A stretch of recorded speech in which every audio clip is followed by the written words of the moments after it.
Hi, it's Angelia. Welcome back to Read and Reread. Today I'm going to do the June wrap-up. I am totally running behind on these videos because we went out of town for a few days, but we had a nice visit with our daughter who lives in her college town now. She has an apartment, so she doesn't come home for the whole summer anymore. She is working, and so we went to see her for a few days, and she lives in the Austin area, so we went and did some good Austin-y things, including a visit to, I'll put a picture, I think we took a couple of pictures there at my favorite bookstore, Book People, that's in Austin. It's a great independent bookstore, and it's really big, and it's fabulous, and I exercised immense restraint and only bought 2 books for myself, and I bought 2 books for her, and a jolly time was had by all. So, but now we're back, and I am filming today on my phone, and the lighting has been a demon, and there's such a funky glare in here. I don't even know if I'm looking correctly at the camera. So if I look like I'm perpetually staring at the wrong place, that's just how it is today. All right, but I do want to do a wrap up, and before I wrap up on the books, I think I'm going to mention my favorite show that we watched in the month of June, which we watched it after the last time that I talked about shows and movies, and this show was called The Bear, which was on we saw it on Hulu. It's an FX show, and The Bear is a realistic fiction show about a man he's a young man who's become an award-winning chef in New York City, but he comes back to Chicago because his brother, who had sort of a hole-in-the-wall sandwich shop in Chicago, has died and left him the restaurant. So he goes back to try to make a go of this restaurant, and it is in shambles. Everything is dirty, disorganized. The bookkeeping is a disaster. There's unpaid bills and unpaid taxes. And so he's got to figure out all this stuff and try to organize the staff into some semblance of a functioning restaurant. There's, one chaotic event after another. There's a lot of humor in it. There's a lot of sweaty, crowded people yelling in a kitchen. And it's also about family and grief and figuring out what you're going to do, what your goals are. So it just had a lot of good stuff in it. Like the last time we saw a show that came in like short, kind of like 30, 40-minute segments that had like that tight ensemble cast, was really good, I would say, was Reservation Dogs, which also was on Hulu. That was an excellent show as well. So we really liked it, and I can't remember. I think it had about 8 episodes. So I don't know if they're going to do a season 2, but that was a real winner for us. Okay, so the June wrap up. And of course I completely lost the piece of paper. Hold on. I'm back. All right, the wrap up. This is the order in which I read the books in June. The first one was The Cartographers by Peng Shepherd. And this one, I made a note in my journal that to put it in the June wrap up because I actually read it kind of, I don't know if I finished, I think I started at the end of May and then finished it, or somehow I didn't make the cut and get into the May video.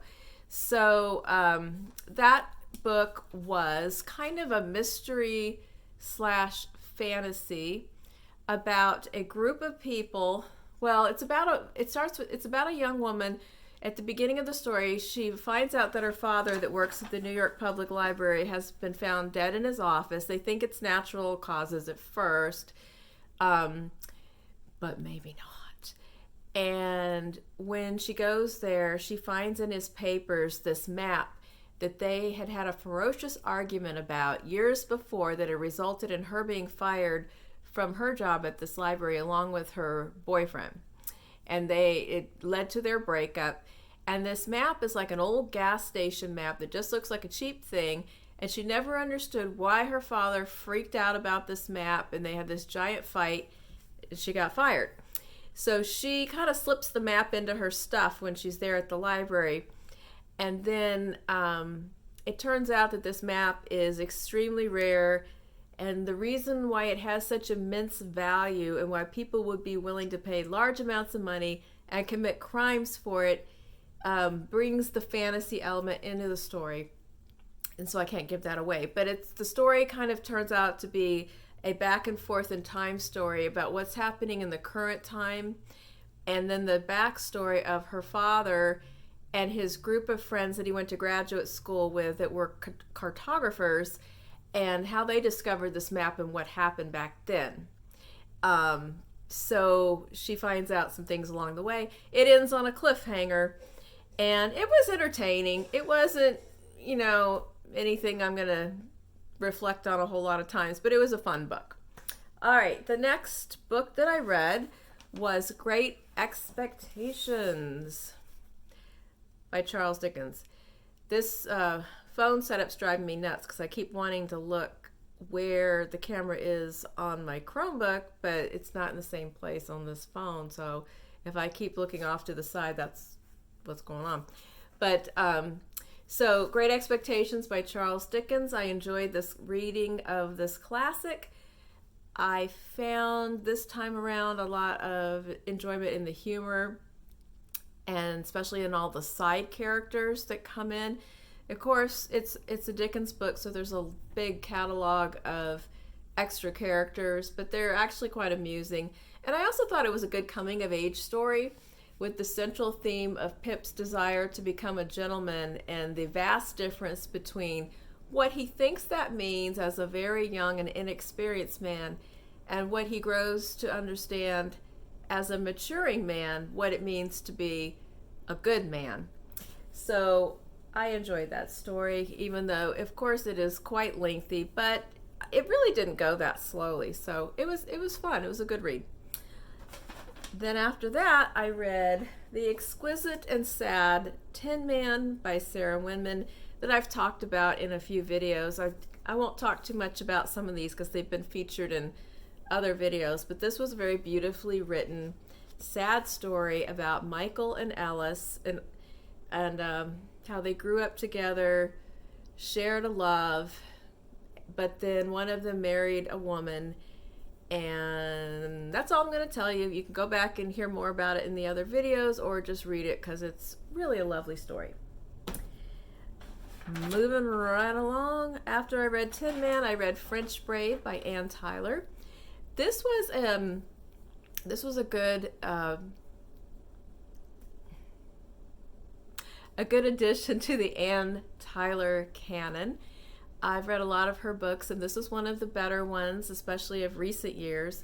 And I think she's about 80, but she's still got some good stories left to tell. And this is a family saga about a family. It begins with a kind of a disastrous vacation, the one and only vacation this family takes to a beach house, and some things that happen there that sort of affect the way they think and feel about each other for the times to come. And so if you like a family saga where nothing cataclysmic happens, there's not like any horrendous revelations or heart-wrenching tragedies. It's just kind of ordinary ups and downs and a bunch of quirky people trying to deal with each other because they're family. So that is French Braid. After French Braid, I read Loveless by Alice Oseman.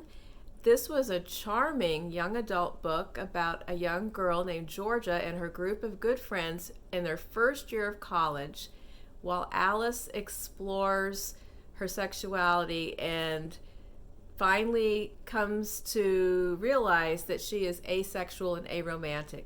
And these were feelings that she didn't really have words for or a real grasp of. She kept thinking that she didn't really know. I think she had heard of the terms, but she hadn't really considered it as an identity or a possibility for herself. She kept thinking that she would fit into a category that she hadn't quite explored, and somehow everything would make sense. So it is about her understanding herself better and about the value of friendship.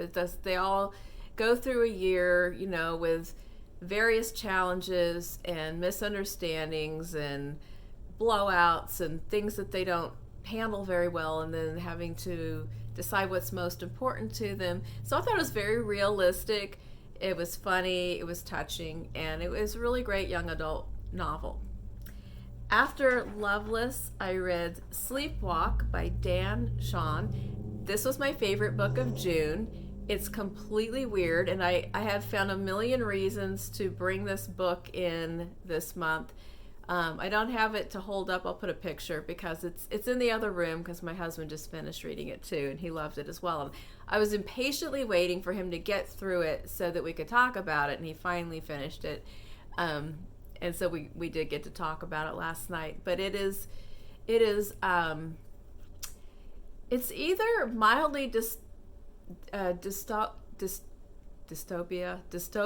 or slightly in the future, or I don't know, alternative.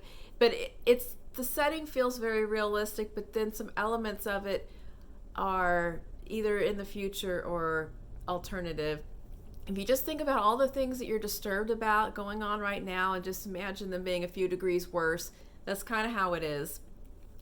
And it's the story of Will Bear, who is traveling around the country in his camper van with his dog Flip, doing hired mercenary work for a shady company, when he discovers that he has a daughter that he did not know about, who starts calling him on the phone. He's not sure if she's real, he's not sure if she's legit, but he becomes intrigued and a road adventure ensues. But it is very strange, often funny, kind of disturbing. I loved it. And after that, I read a classic, My Antonia by Willa Cather. And this was, I really did enjoy it. I had not read anything by her previously, but I had a good experience with this book. I liked her prose style. The only thing I didn't like was a couple of racist descriptions of people in the book. There's a scene where a blind piano player comes to town, and they go to see him, and he's an African-American man, and the physical descriptions of him are, they racist by today's terms, but I don't think that's really what, she wasn't intending to be negative in the writing, but that's how it is. It's like just the way she describes him is racist, so I didn't care for that. But other than that, it's a really great story about strong women and this one young man growing up and his admiration and connection to these women. And there was a part when I talked about it in a previous video that I had forgotten to mark. And it's my favorite paragraph in the book that is about how this place is in Nebraska in the winter and then in the summer. And it said, this is Jim going to school in the winter time on a freezing and windy day. In the morning when I was fighting my way to school against the wind, I couldn't see anything but the road in front of me. But in the late afternoon when I was coming home, the town looked bleak and desolate to me. The pale cold light of the winter sunset did not beautify. It was like the light of truth itself. When the smoky clouds hung low in the west and the red sun went down behind them, leaving a pink flush on the snowy roofs and the blue drifts, then the winds sprang up fresh with a kind of bitter song, as if it said, "This is reality, whether you like it or not. All those frivolities of summer, the light and shadow, the living mask of green that trembled over everything, they were lies, and this was what was underneath. This is the truth." It was as if we were being punished for loving the loveliness of summer. And so, as I mentioned in a previous video, I make it my solemn vow to never live anywhere that fits that description. I like how she touches it with a loving hand, but I would not live anywhere that harsh. All right. Then the last book I read in June was The Verifiers by Jane Pek. This was a fun story about, it's a mystery. It's about Claudia, who works at a company called Veracity, whose job is to investigate whether or not people's online dating partners are truthful. So they do surveillance and they find out if somebody is lying and they're really married, or they're 30 years older than they said they were. They don't really have the kind of job that they claim to have. So there are people who have met someone dating and they're moving on to the next level, and they want to check them out. And for some reason, the job is like top secret, and she's sort of on a non-disclosure kind of thing. So she hasn't told her family that she left the job that her brother set up for her at a nice staid financial institution. And she also hasn't told her mother that she's gay, but her siblings do know. And so there's two kind of stories going on here. There is the mystery of a woman who hires the company who turns up dead. And then there's also Claudia's family story, which is a story of immigration because they're a Chinese family, and difficult relations with her mother. And I actually found that part of the story very interesting. The mystery was okay. It was amusing, but it all had to do with like online dating and technology that is manipulating the people, and I wasn't like super interested in that topic. It's because it was kind of like about a bunch of like really young people and their dating issues. So I was like, whatever. But actually, I kind of liked the story of the immigrant family trying to navigate each other a little more interesting. I also really loved all of the literary references because Claudia in the story is a big reader, and most of what she drops are real books, classics, and also mysteries, although she has this one favorite mystery series that doesn't really exist, that's a Chinese detective called Inspector Yan, and that's a connection point with her mother because they both love this series, and they can talk about that when they don't agree about anything else. So, but she drops a lot of references to Jane Austen and some other famous mystery authors, so that was kind of enjoyable along the way.